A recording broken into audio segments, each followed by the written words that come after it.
My girlfriend bought us 23andMe DNA kits for Christmas because we were both created by a donor and wanted to find our biological dads, but we didn't expect both of us to have the same one and be half siblings. I just found out a few hours ago and my girlfriend and I are currently a mental wreck. My girlfriend, I'll refer to her as Sarah, and I have been dating for a little over than a year and our relationship has been going very well. We both happen to come from the same town and met each other in college after being introduced by a mutual friend of ours. Here's where the screw-up begins to unravel. Last year for Christmas, Sarah decided to come over and stay with me at my apartment for the holidays. I also had decided not to go home for the holidays either. Plus, all my other roommates were back home visiting family, so we had the whole place to ourselves. It was perfect. Christmas Day rolls around, and Sarah had bought the both of us 23andMe DNA kits. The thing is that we were both conceived by in vitro fertilization via sperm donors. Both of our fathers were infertile, so our parents had no choice. Deep down, both of us were hoping to find our biological fathers through the service. Fast forward less than a month later to today, and both of our results are in. Sarah comes over to spend the weekend and we go through our results together on our laptops. We compare our ancestry and health reports and nothing seems off. I even found out I'm 2% Native American. All was well until we arrived at the DNA relatives section.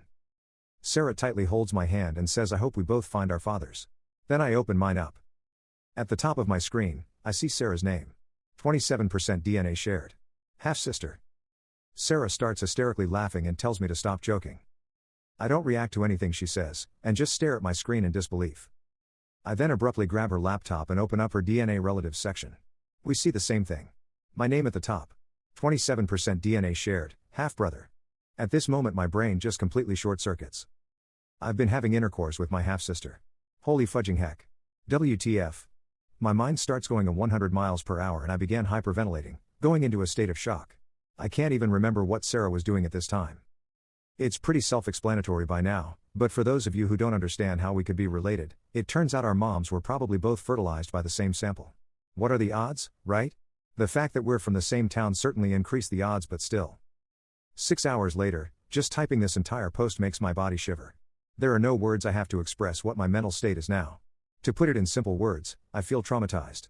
Part of me still won't stop thinking about how much I love Sarah, and then I realize our entire relationship was incest. I honestly feel disgusted standing in my own skin. Sarah and I haven't talked at all since going into shock. Right as I'm finishing up this post, Sarah has grabbed her stuff and left my apartment a few moments ago. I'm probably not going to respond to any of your comments/questions for now, and I honestly want to be left alone in the corner of my room. I really just needed a place to vent all this. Update. First things first, just wow.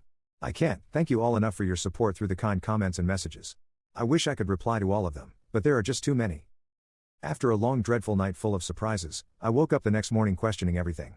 I called BS on the test and immediately called Sarah. She picks up telling me she's already booked an appointment with a genetic counselor. Good, we're both on the same page. The next day, we meet with the genetic counselor specifying in patients who take tests with commercial companies. TLDR of what she said was, while the ancestry reports can be interpreted with a degree of skepticism, DNA matches are determined directly through the raw DNA data, meaning the connection is either there or it isn't.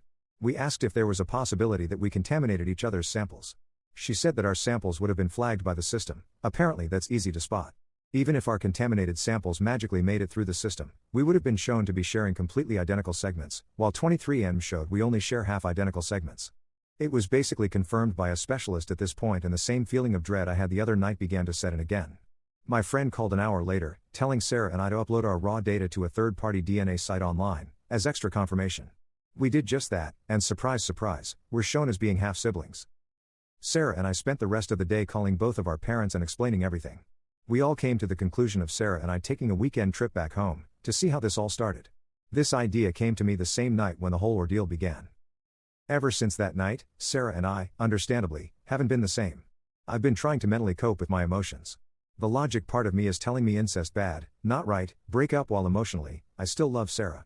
I'm having this constant battle in my head, and I'm sure Sarah is too. All of this was especially apparent when Friday rolled around. We both packed our bags and hopped into my car. During our entire drive up north towards home, not a single word from the both of us. 5 hours later, we finally made it to Sarah's house, the agreed meeting destination. Right before we exit the car, my brain decides to short-circuit. I grab Sarah's hand and lean in to kiss her. She stops me, looks me in the eyes, and after a brief pause while teary-eyed says no matter what the outcome of all this will be, I'll be leaving having gained a brother. That hit me hard. We both hug each other and start crying. For the first time in nearly a week, I felt some kind of relief while simultaneously thinking WTF is going on. Sarah and I, both being the emotional meatbags we are, stop hugging and head inside before one of us mentally breaks down, again. 2 hours later my parents arrive, and we all sit down and formally meet for the first time. Oh yeah, did I forget to mention how this is the first time both my parents and I are meeting Sarah's family? Imagine how awkward that is. I'll spare you all the cringeful details of all of us trying to make the whole situation a normal conversation. Both of our mothers brought the sperm donor IDs. For those of you who don't know what that is, when a woman has received a sperm donor sample from a cryobank, it comes with an ID that is unique to that specific donor. Our mothers compare the IDs and they're a match. Sarah and I were conceived from the same donor, which we had already guessed to be the case. The rest of the night was spent discussing what to do going on. As much as I still had feelings for her, Sarah and I came to the conclusion of breaking up. We decided to go to a bi-weekly counseling therapist to help us get past all this crap and transition into a sibling relationship. We spent the rest of our weekend catching up with our families and headed back to uni on Monday. As of now, 12 days later, Sarah and I are going to therapy together and we've maintained a friendly relationship, still keeping in touch throughout the week. Mentally, we're both much better but still have a long way to go. It's too early to tell, but I have hope for the future.